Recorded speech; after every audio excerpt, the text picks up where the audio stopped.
जय हिंद दोस्तों, जय हिंद बच्चों। सबसे पहले आप सभी को रंगों का त्योहार होली मुबारक हो। खूब सारी होली है वो खेलिएगा और साथ में आज ज्योग्राफी की होली भी खेल लेते हैं। सुपर इंपॉर्टेंट प्रश्नों की अपनी सीरीज चल रही थी जिसमें सेकंड बुक के 7 से आगे के चैप्टर के जो प्रश्न बचे हुए थे, आज हम होली के इस पावन पर्व के ऊपर उनकी बात भी कर लेते हैं। मन में सिर्फ विचार नहीं, मन में ये भाव रखिएगा भी आपकी तैयारी बहुत अच्छे से चल रही है और आप जो प्रश्न तैयार करके जाएंगे वही एग्जाम में आएंगे। मन के जीते जीत है और हमें जीतना है। चलिएगा स्टार्ट करते हैं 7वां चैप्टर खनिज और ऊर्जा। इस चैप्टर के अंदर अगर बात करें तो सबसे प्यारा जो इंपॉर्टेंट टॉपिक है वो है अपरंपरागत ऊर्जा स्रोतों को समझाइए। ध्यान रखिएगा इस टॉपिक में आपको नाभिकीय ऊर्जा, सौर ऊर्जा, पवन ऊर्जा, भूतापीय ऊर्जा और जैव ऊर्जा के बारे में संक्षिप्त जानकारी है वो रखनी है। एक कंफ्यूजन भी रहता है भी सर नाभिकीय ऊर्जा कभी दिमाग में आता है ये परंपरागत है और कभी अपरंपरागत है। इस टेंशन में आप मत रहिएगा क्योंकि अलग अलग जो भूगोलवेता है कोई उसको परंपरागत में रखता है, कोई अपरंपरागत में। इसके पीछे कोई लॉजिक भी होते हैं। चलिएगा वो फिर किसी दिन बात कर लेंगे। आप भले ही अपरंपरागत में लिखते हैं तो कोई गलत नहीं है, अच्छे से इनको शॉर्ट में तैयार कर लीजिएगा। एक प्रश्न इसमें से आने की पूरी संभावना है वो रहती है। दूसरा है खनिज संसाधनों का संरक्षण है वो क्यों आवश्यक है, संक्षेप में इसको भी तैयार कीजिएगा।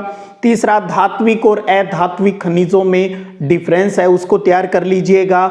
और साथ में कहूंगा इस चैप्टर से आपको मानचित्र की जो लोकेशन दे रखी है उनका भी अच्छे से अभ्यास करना है। चाहे वो धात्विक खनिज के 2 मानचित्र दिए हैं, एक लो वाला एक एलो धातु वाला 7.2 और 7.3। साथ में परंपरागत ऊर्जा स्रोत यानी 7.5 वाला जो मैप है उसको तैयार करना है। तेल शोधन कारखाने 7.6, तो इनको भी आप अच्छे से अभ्यास में लीजिएगा। और बहुत जल्द क्योंकि अभी एग्जाम बहुत पास में है तो लास्ट में हम मैप के इंपॉर्टेंट लोकेशन के ऊपर भी है वो शॉर्ट वीडियो बना देंगे आपके लिए। अब बात करते हैं 8वां चैप्टर जिसका नाम है निर्माण उद्योग। बड़ा प्रश्न यहां से आने की पूरी संभावना रहेगी। इसमें आपको 3-4 प्रश्न तैयार करने हैं अच्छे से। भारत में उद्योगों की स्थिति को प्रभावित करने वाले 4 कारकों की विवेचना कीजिए। दूसरा, भारत में लौह इस्पात उद्योग का विस्तार से वर्णन कीजिए। तो लौह इस्पात उद्योग बहुत विस्तृत है तो उनकी मेन बातें हैं वो दिमाग में सेट कर लीजिएगा। नई औद्योगिक नीति 1991 को भी थोड़ा पढ़ लीजिएगा भी भारत में औद्योगिक विकास को किस प्रकार से प्रभावित है वो किया है।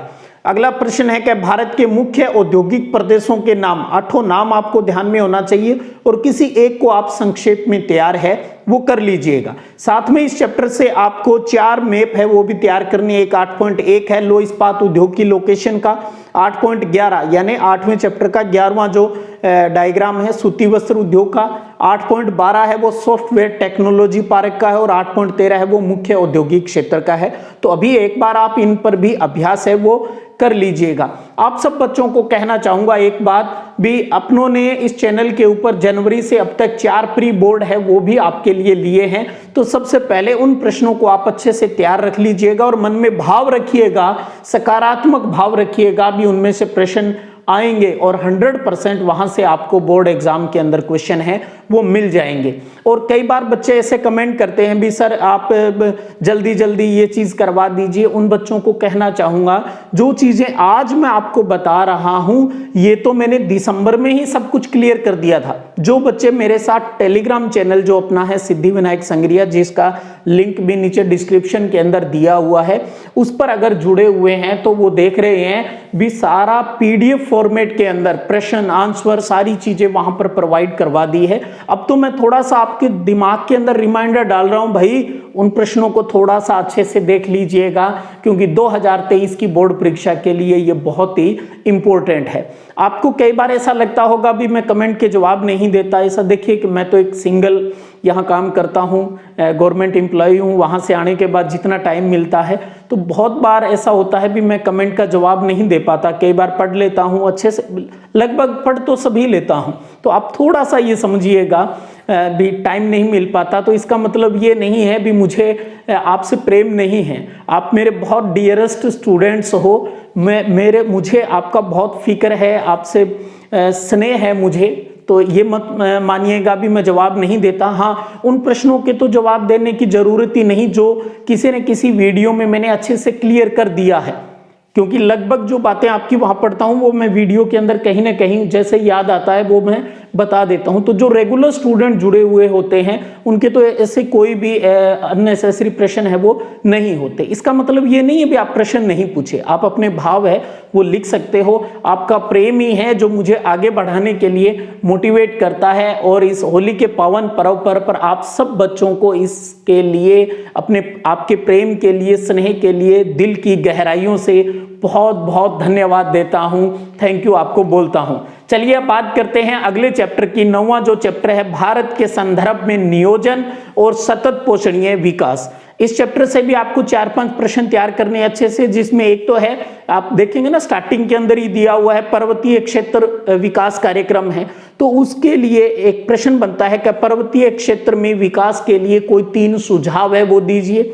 एक है बरमोर क्षेत्र के अंदर जनजातीय समन्वित विकास कार्यक्रम के सामाजिक लाभ है वो बताइए, और इंदिरा गांधी नहर कमान क्षेत्र में सतत पोषणीय विकास को बढ़ावा देने के लिए कोई 3 उपाय है वो बताइए। और इसी कड़ी में इंदिरा गांधी नहर कमान क्षेत्र का सिंचाई पर क्या सकारात्मक प्रभाव पड़ा है और साथ में थोड़ा नकारात्मक प्रभाव क्या पड़ा है उसको भी देख लीजिएगा। और लास्ट में इस चैप्टर के अंदर बात करूं तो नियोजन के जो 2 उपागम बताए गए हैं तो थोड़ा सा उनके नाम और उनकी डेफिनेशन है वो भी आप देख लीजिएगा। अगला 10वां चैप्टर है परिवहन और संचार का। आपको पता है बड़ा प्रश्न आ सकता है 3 नंबर का, 4 नंबर का यहां से। तो एक तो पहला प्रश्न इसके अंदर है भी राष्ट्रीय महामार्ग विकास परियोजनाओं को समझाइए। तो इसमें आप स्वर्णिम चतुर्भुज, उत्तर दक्षिण कॉरिडोर, पूर्व पश्चिम कॉरिडोर को अच्छे से उनकी लंबाई कितनी है, किन को जोड़ता है और उनके बनाने का लाभ या उद्देश्य क्या है उसको गौर कर लीजिएगा।